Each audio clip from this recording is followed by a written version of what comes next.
साथ बातचीत करने के लिए जुड़ रहे हैं कांग्रेस पार्टी के वरिष्ठ नेता, former cabinet minister, former Maharashtra CM Prithviraj Chauhan. आपका अभिनंदन है पृथ्वीराज जी। न्यूज 18 पर गुलाम नबी आजाद ने आज पार्टी को छोड़ दिया, शुक्रिया। और जाते जाते बोला कि भारत जोड़ो यात्रा नहीं, कांग्रेस जोड़ो यात्रा की आवश्यकता है। ऐसा दिन क्यों देखने को मिला? और कांग्रेस पार्टी कह रही है लालची हो गए हैं, गद्दार हो गए हैं गुलाम नबी आजाद। बहुत दुख हुआ। गुलाम नबी आजाद जी ने पार्टी का इस्तीफा दिया है। हमारे बहुत सीनियर साथी थे। हमने यूपीए 1 और 2 के दौरान मंत्री परिषद में काम किया है। पार्टी में बहुत जगह हमने साथ काम किया है। पार्टी के बहुत शीर्ष नेता थे। अब हमने 2 साल पहले, ठीक 2 साल पहले अगस्त 2020 में कुछ मुद्दे उठाए थे। कांग्रेस अध्यक्षा को हमने एक पत्र लिखा था, क्योंकि कांग्रेस प्रेसिडेंट के साथ कोई साक्षात्कार नहीं हो रहा था, प्रत्यक्ष मुलाकात नहीं हो रही थी कोविड के कारण, और उनको अंतरिम अध्यक्ष बने 1 साल हो गया था। जी जी। और एक लीडरलेस पार्टी बन गई थी, कोई पूर्ण समय तक लेकिन वो तो चिट्ठी लिख रहे हैं कि तो चापड़ूस कांग्रेस को चला रहे हैं, पीए बॉडीगार्ड पार्टी को चला रहे हैं। आजाद जी के देखिए, गुलाम नबी आजाद जी के चिट्ठी में जो निजी वैयक्तिक टिप्पणियां जो की है उसके ऊपर मैं बात करूंगा। जो बड़ी बात हमने जो कही थी 2020 में कि कांग्रेस को कोई फुल टाइम अध्यक्ष होना चाहिए, कोई जो वर्किंग कमेटी है उसको चुनावी तरीके से कांग्रेस के संविधान के तहत उसका चुनाव हो, जो पिछले 24 साल में नहीं हुआ है, और जो हमारी लगातार एक के बाद एक हार हो रही थी उसके कुछ बारे में कुछ सोच की जाए, चिंतन किया जाए जी पृथ्वीराज, और उसके लिए एक बैठक की जाए, ताकि ये बातें हमने कही थी। उसके बाद 3-4 महीने के बाद कांग्रेस अध्यक्ष हमसे मिली, 5 घंटे हमारी मुलाकात भी हुई। उन्होंने कई सारी बातें मान ली, लेकिन कुछ बात आगे नहीं बढ़ रही थी। कपिल सिब्बल पार्टी छोड़ गए, उन्होंने कहा कोई बदलाव नहीं होगा।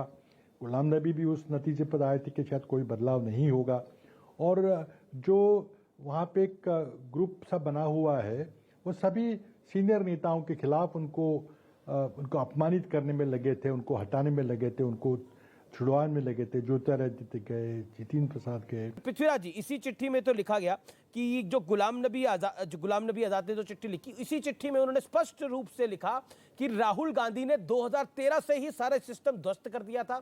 जो आप बात बोल रहे हैं वही उन्होंने बात बोली कि नेताओं का अपमान हो रहा है, कांग्रेस को बर्बाद करने में अगर किसी का हाथ है तो राहुल गांधी का हाथ है। आप इस बात से कितना सहमत है? देखिए मैं उस पर नहीं जाना चाहता। मैं यही चाहता हूं, आपकी राय क्या है? कांग्रेस पार्टी के अंदरूनी चुनाव हो। नहीं, देखिए, हम तो चाहते हैं कि चुनावी तरीके से अगर राहुल गांधी अध्यक्ष बनना चाहे तो कोई आपत्ति नहीं हमें। नहीं, क्या 2013 से राहुल गांधी की वजह से आज कांग्रेस बर्बाद हो रही है? जो राहुल गांधी की, नहीं वो ठीक है, लेकिन अगर राहुल गांधी की बातों का हम उनको सम्मान करें कि उन्होंने कहा था कि मेरे परिवार से कोई भी कांग्रेस अध्यक्ष नहीं बनेगा, ये तो अब वो अपना मन बदल ले तो मैं नहीं जानता मैं, लेकिन उन्होंने पब्लिकली कहा था कि हमारी फैमिली में से, हमारे परिवार से कोई भी अध्यक्ष नहीं बनेगा। अगर गांधी परिवार से कोई अध्यक्ष नहीं बनेगा तो क्या पार्टी लीडरलेस रहेगी, अध्यक्ष बिना चलती रहेगी? तो हमने सबने, गुलाम नबी आजाद जी ने भी यही कहा था कि जल्दी से जल्दी कांग्रेस पार्टी के चुनाव कराया जाए, चुनाव की तरीके से अध्यक्ष चुना जाए, और बाकी सारी चुनावी तरीके से जो 24 साल कई बातों को कहना भी चाह रहे हैं, कई बातों को कह भी नहीं रहे। मैं इसको दूसरे तरीके से पूछता हूं, क्या इस्तीफे वाली गुलाम नबी, बात करूंगा मैं जी, गुलाम नबी आजाद की जो इस्तीफे वाली चिट्ठी है वो एक पॉलिटिकल ब्लॉकबस्टर से कम नहीं है, लेकिन कहीं ना कहीं इस पॉलिटिकल ब्लॉकबस्टर में राहुल गांधी को विलेन की तरह पेश करने की कोशिश हुई है। कैसे देखते हैं आप इसको? देखिए, उनकी निजी राय है, ये पार्टी के अंदरूनी बातें। आपकी भी तो यही राय है, आप कह रहे हैं कि सम्मान मिलना चाहिए नेताओं को, पार्टी को जीतना चाहिए। वो भी तो यही कह रहे हैं कि ये पार्टी हार रही है राहुल गांधी की वजह से।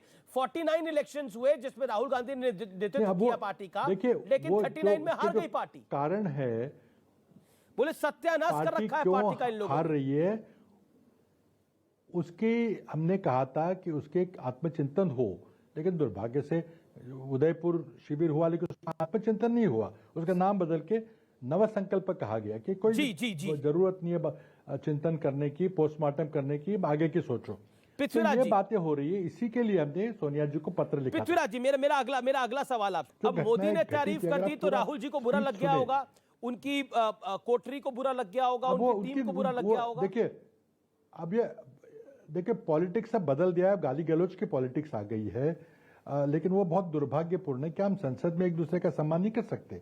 क्या आप अभी कांग्रेस पार्टी में हैं या फिर आपको भी लगता है कि अब आपके लिए भी जगह नहीं है इस पार्टी में? मैं बिल्कुल कांग्रेस पार्टी में हूं, कांग्रेस पार्टी को मजबूत बनाना चाहता हूं, मैं कांग्रेस पार्टी को मोदी को हराने लायक पार्टी बनाना चाहता हूं। बहुत बहुत शुक्रिया आपका। तो चुनाव यही हम कह रहे हैं जी, शुक्रिया। आपका ऑडियो भी कट रहा है, बहुत बहुत शुक्रिया, वीडियो भी कट रहा है। Thank you so much Prithviraj Chauhan, former CM, veteran Congress leader, thank you so much.